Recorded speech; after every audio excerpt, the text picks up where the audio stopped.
I paraphrase sometimes, but the idea here is that the primary complaint is going to speak directly to the goals when you're formulating the treatment plan.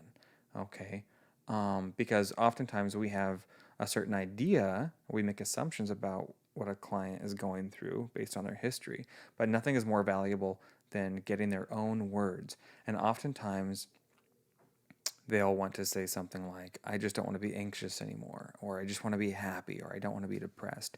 And it's our job to really tease out what that means specifically in actionable terms, right?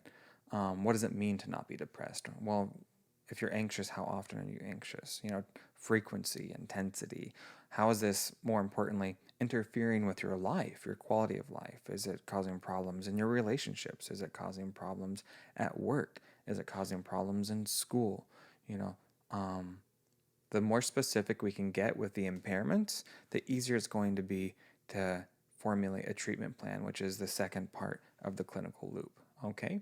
And it's really important that we're being cognizant of how these things tie together, because the assessment should inform the treatment plan, and the progress notes from therapy, that the actual treatment should reflect progress toward the goals, the stated goals, the treatment plan, right?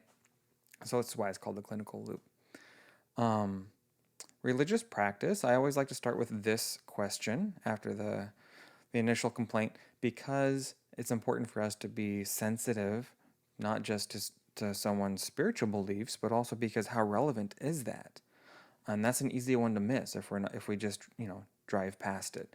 And so they might say, oh, Catholic, Christian, Jewish, Taoist, whatever, or agnostic, and we can leave that alone. But I like to dig a little bit deeper and find out how does their value system inform their quality of life.